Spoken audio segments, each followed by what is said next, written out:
teman-teman pendengar, kembali lagi dengan Civic Podcast bersama gue, host yang paling dicintai dan dibanggakan serta ditunggu-tunggu nih oleh kalian semua.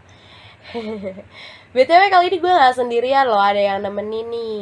Yeay, kita punya host kita yang gak kalah keren. Boleh langsung memperkenalkan diri ke pendengar Civic Podcast. Hai semua, untuk membahas topik kali ini gue Gerin yang bakal nemenin host Ayu. Gimana nih, udah siap belum? Tapi sebelum itu, pengen tahu deh kabar kalian baik-baik aja kan pasti? Wah, pasti baik-baik aja ya. Kita harus tetap semangat walaupun sering diterpa rintangan badai, angin ribut, halilintar, dan hidup tuh yang kadang suka bercanda. Anyway, tapi pembahasan kita kali ini bukan bercandaan loh. Tebak apa, hayo? Apa tuh ya? Gak tahu nih, kasih tahu dong kakak host. Berani bayar berapa lu? Gocap ya. Masa gitu? Kita semua udah penasaran nih, ya gak guys? Cepet kasih tahu atau kita demo depan rumah lu. Hahaha. Masa gue di demo kayak DPR aja di demo, tapi DPR juga di demo tetap ketutup kuping ya. Ya Allah, bercanda ya teman-teman. Ngomongin tentang demo, topik kita sedikit nyerempet ke arah itu loh. Lebih tepatnya sih ngomongin orang yang ngedemo. Yang demo? Kumpulan orang yang lagi demo? Masa? Bener. Tau gak sih, kumpulan orang atau massa itu termasuk dalam masyarakat loh. Nah, bahasan kita kali ini seputar ilmu yang mempelajari tentang masyarakat. Tebak lagi dong. Sosiologi. Yap, 100 buat lo. Tapi kita gak cuma bahas sosiologinya aja nih. Kita bahas sosiologi sebagai landasan pendidikan kewarganegaraan. Sebelum masuk ke topik, dari tadi lo nanya gue mulu. Gantian dong, gue mau kasih tahu lo pertanyaan perihal judul podcast kita. Kan di judul kita ada JVK atau kata PKN, Pendidikan Kewarganegaraan. Lo tahu nggak apa itu PKN? PKN tuh pelajaran gak sih, Ger, yang tentang Pancasila. Ada sila pertama tentang ketuhanan, sila kedua tentang kemanusiaan, sila ketiga tentang persatuan, sila keempat tentang kerakyatan, dan sila kelima tentang keadilan. Yang kayak gitu bukan sih yang lo maksud? Kurang tepat, Ayu. Itu namanya PPKN. Di sini kita fokus ke PKN atau Pendidikan Kewarganegaraan. Pendidikan kewarganegaraan itu mata pelajaran yang memfokuskan pada pembentukan diri yang beragam dari segi agama, sosial, kultur, bahasa, usia, dan suku bangsa untuk menjadi warga negara Indonesia yang cerdas, terampil, berkarakter, sebagaimana yang diamanatkan oleh Pancasila dan Undang-Undang Dasar 1945. Oh begitu, berarti luas banget ya. Soalnya yang gue dapetin di sekolah itu ya sila-sila dan penanamannya aja dalam kehidupan sehari-hari. Iya, bener banget Ayu. Di sekolah tuh emang biasanya guru-guru kasih materi tentang sila-silanya aja. Tapi PKN tuh lebih dalam lagi dan luas dari itu. Jujur, gue juga masih bingung. Kayaknya pengertian PKN tidak hanya untuk dijadikan sebagai mata pelajaran atau mata kuliah yang gak cuma tentang kewarganegaraan, tapi juga bisa untuk membangkit semangat kita untuk terus mencintai dan bangga terhadap negeri ini. Sebenarnya sih bisa, tapi terkadang kita perlu membahas hal ini sesuai dengan permasalahan yang kita hadapi sekarang. Kalau kita bicara PKN untuk menjadi mata pelajaran, ya tentu aja bisa, kenapa enggak gitu. Akan tetapi, kita juga harus mengetahui urgensinya untuk apa. Menurut gue pribadi, urgensinya itu sangat penting karena semua perkembangan yang ada dan terjadi dalam aspek PKN itu sangat luas dan sangat dinamis. Sehingga kita harus memiliki dasar-dasar yang valid dan otentik supaya kita tidak miskomunikasi dan salah kaprah dalam melihat apa yang terjadi di PKN ini. Nah, gue setuju. Sebenarnya dalam melihat segala aspek yang ada di PKN ini bisa kita kaitkan dalam berbagai keilmuan sosial lainnya. Tapi banyak dari kita yang terlalu meremehkan hal penting tersebut sehingga banyak dari kita yang terdengar wah dalam gagasan tapi dalam mengimplementasikan malah kurang, bahkan tidak sesuai dengan apa yang kita gagaskan dalam melihat implikasi di dalam PPKN ini. Akan tetapi kita juga butuh penyesuaian dalam mempelajari hal-hal yang ada di PKN ini. Kita juga harus mengetahui nih apakah yang kita pelajari akan berbanding terbalik dengan fakta di lapangan atau udah sesuai dengan fakta yang ada. Untuk itu, kita harus tahu nih landasan-landasan apa aja sih yang mendasari pendidikan kewarganegaraan. Kira-kira apa ya? Kebetulan aku punya temen yang ngerti masalah itu. Langsung aja kita panggil narasumber pertama kita kepada Jihan. Tepuk tangan dong teman-teman. Halo, nama gue Jihan. Makasih banget nih udah mau ngundang gue di podcast kali ini. Sebelum bincang-bincang lebih jauh lagi, gue mau nanya dulu nih, menurut lo tuh gimana sih cara buat memahami pendidikan kewarganegaraan? Karena jujur tadi di opening gue sama Ayu tuh bingung banget PKN tuh sebenarnya apa sih? Nah, untuk memahami pendidikan kewarganegaraan, kita harus tahu landasan atau sumber apa aja sih yang ada di PKN. Nah, menurut buku yang gue baca, PKN di Indonesia dapat dikaji secara historis, sosiologis, dan politis. Oh begitu ya, tapi spesial nih kebetulan yang lo sebutin tadi ada yang menarik dan sejalan sama tema kita kali ini gitu gak sih Ger? Bener banget Yu. Nah kebetulan topik kita landasan sosiologis.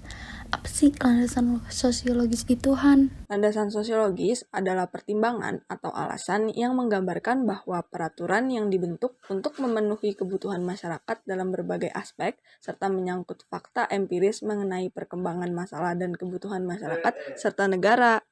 Dalam buku Paradigma Baru Pendidikan Kewarganegaraan tahun 2019 karya Winarno, secara sosiologis, kewarganegaraan merupakan ikatan emosional yang terjadi antara warga negara dengan negaranya. Ikatan emosional tersebut berupa ikatan perasaan, keturunan, ikatan nasib, sejarah, dan tanah air.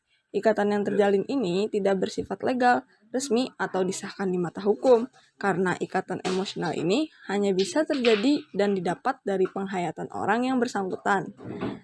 Maksudnya warga negara terhadap negaranya. Tapi kalau tentang sosiologinya sendiri tuh apa sih Han? Sosiologi adalah sebuah ilmu yang mempelajari kehidupan antar manusia. Dalam ilmu sosiologis, terdapat kajian mengenai latar belakang, susunan, dan berbagai pola sebuah kehidupan sosial dari berbagai macam golongan dan juga kelompok pada masyarakat. Di samping itu, terdapat pula berbagai macam masalah sosial, perubahan, dan juga berbagai pembaharuan dalam masyarakat. Dari pendekatan sosiologis ini, diharapkan untuk dapat melakukan sebuah kajian terhadap struktur sosial, proses sosial, dan berbagai macam perubahan sosial dan berbagai masalah sosial untuk dapat diselesaikan secara bijaksana dengan menggunakan nilai-nilai Pancasila. Secara sosiologis, PKN di Indonesia sudah sewajarnya mengalami perubahan mengikuti perubahan yang terjadi di masyarakat. Indonesia dengan segala keanekaragaman harus diarahkan dan dibina dalam meningkatkan kesadaran bersama untuk mewujudkan integrasi bangsa. Contohnya apa sih Han? Pidato-pidato dan ceramah-ceramah yang dilakukan oleh para pejuang serta kiai-kiai di pondok pesantren yang mengajak umat berjuang mempertahankan tanah air merupakan PKN dalam dimensi sosial kultural. Inilah sumber PKN dari aspek sosiologis. PKN dalam dimensi sosiologis sangat diperlukan oleh masyarakat. Hingga akhirnya negara bangsa harus turut menjaga, memelihara, dan mempertahankan eksistensi negara bangsa. Tapi gue penasaran deh, sumber landasan sosiologis pendidikan Indonesia itu apa aja sih? Landasan sosiologis pendidikan Indonesia menganut paham integralistik yang bersumber dari norma kehidupan masyarakat, yaitu kekeluargaan dan gotong royong, kebersamaan, musyawarah untuk mufakat, kesejahteraan bersama menjadi tujuan hidup bermasyarakat. Negara melindungi warga negaranya dan serasi seimbang antara hak dan kewajiban. Oleh karena itu, pendidikan di Indonesia tidak hanya meningkatkan kualitas manusia secara orang perorangan, tetapi seluruh masyarakatnya. Keren banget ya ternyata teman-teman, terstruktur banget. Gue gak bisa ngebayangin deh kalau dari dulu sampai sekarang tuh gak ada PKN. BTW ada topik lain gak sih tentang pembahasan kita kali ini? Kayaknya dari tadi tuh kita ngebahas tentang sosiologi aja nih. Oh iya Yu, kita belum bahas landasan antropologi PKN. Untung aja gak kelupaan, langsung aja deh Han jelasin. Gue juga jujur kurang paham tentang landasan antropologi dalam PKN. Makanya gue bakal ajak join temen gue buat ngobrol di sini, boleh nggak? Karena Dini bisa banget buat ngejabarin kondisi kita saat itu. Langsung aja nggak sih? Please welcome. Halo semua, kenalin nama gue Zeta. Alhamdulillah akhirnya ya gue bisa join juga di podcast kali ini. Jujur gue seneng banget loh, karena di podcast ini tuh selain bisa mengkritik secara bebas, tapi juga berisi edukasi buat kita semua supaya pemahaman kita jadi lebih luas lagi. Bener banget nih Zet. By the way, lo udah tahu kan tema dari podcast kita hari ini, yaitu tentang landasan sosiologis dan antropologis dalam PKN. Nah, tadi kan sosiologis sudah dijelasin sama Jihan.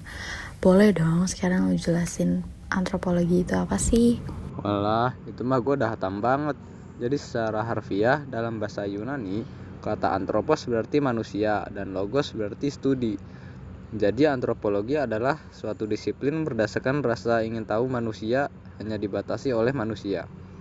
Definisi antropologi memang kurang eksplisit karena antropologi ilmu sosial ini mencakup seluruh aspek tentang hakikat manusia, mulai dari aspek sosiologi, aspek psikologi, politik ekonomi, sejarah, dan biologi manusia.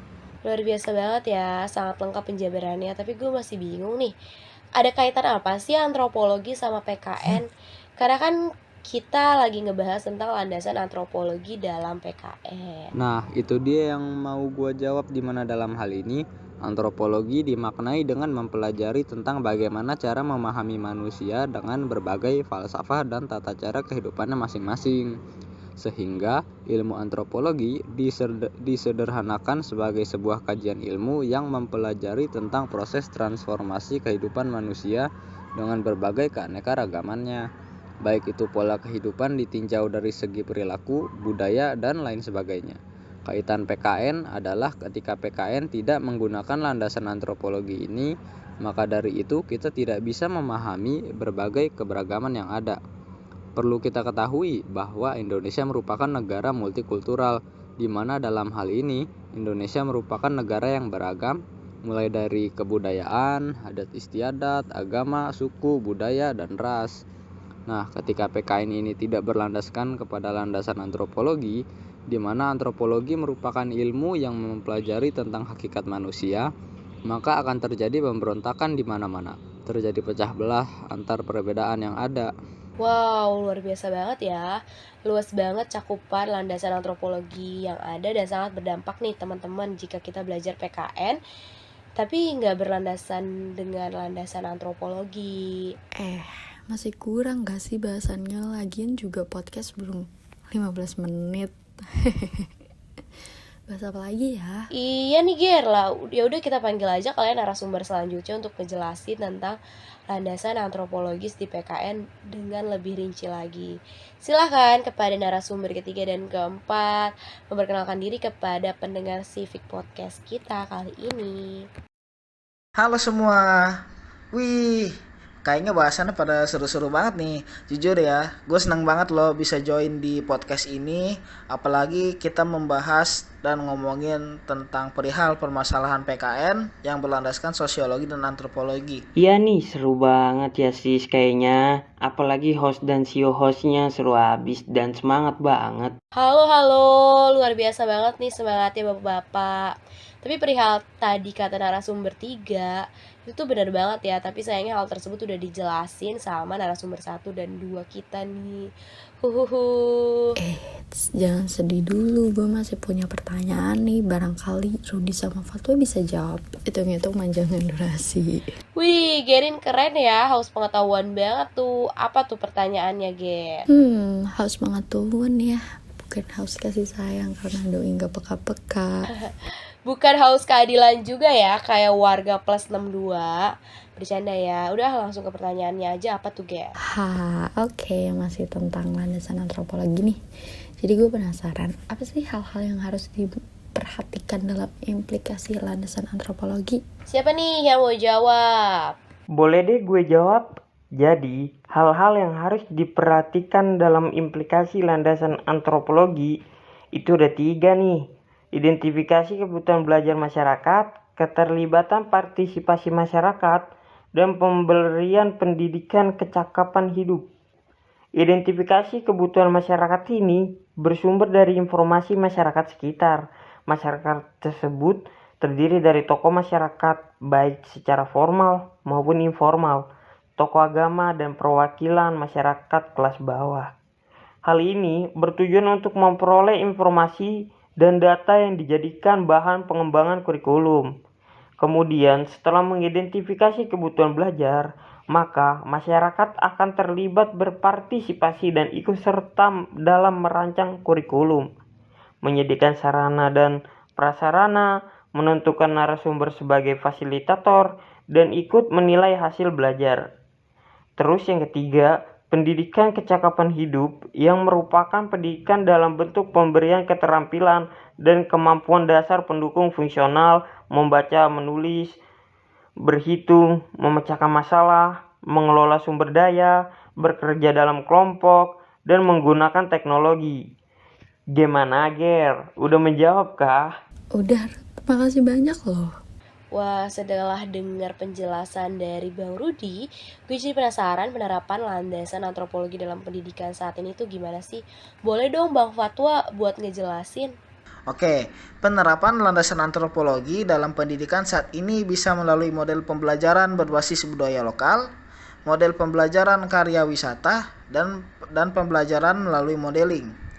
Nah, yang dimaksud dengan model pembelajaran berbasis budaya lokal itu, maksudnya adalah pembelajaran yang diterapkan melalui muatan lokal, materi yang disesuaikan dengan potensi lokal masing-masing daerah di lingkungan sekolah, sehingga siswa dapat mengetahui dan mengenali potensi budayanya sendiri, mengembangkan budayanya, menumbuhkan rasa cinta tanah air, dan mempromosikan budaya lokal kepada daerah lain.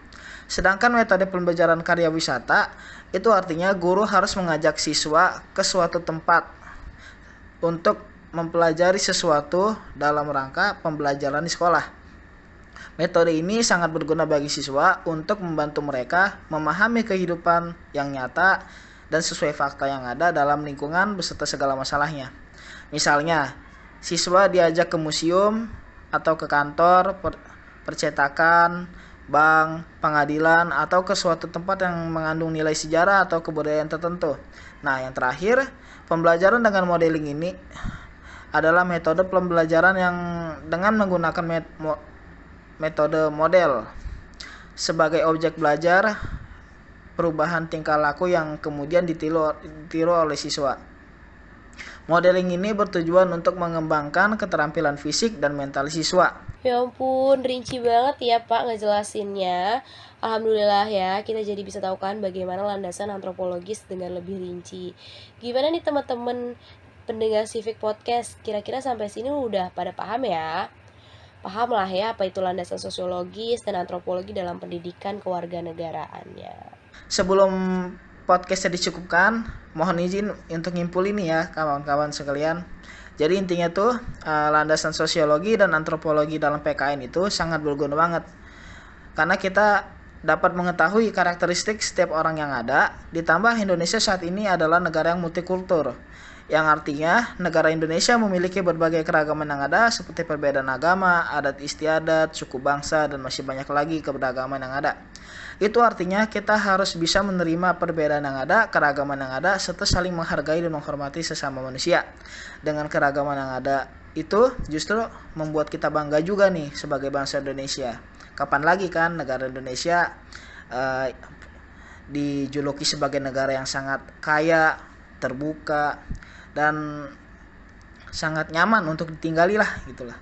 Jadi jangan merasa takut, jangan merasa minder terhadap diri kita sendiri sebagai orang yang berbeda. Tunjukkan bahwa kita bisa membanggakan diri kita sendiri, membanggakan lingkungan kita, dan membanggakan negara kita yang kita cintai. Nah betul tuh kata Bang Fatwa. Kalau gitu kita cukupkan aja ya nih podcast. Karena semua pertanyaan udah dijawab dan kalian pendengar pasti sudah makin nambah ilmunya dong. Udah pasti dong, makin banyak nih ilmu yang kita dapetin. Oke, terima kasih untuk semua narasumber yang hadir. Dan CEO host gue yang keren banget yang udah nemenin podcast kita kali ini. Dan sampai jumpa semua di podcast berikutnya.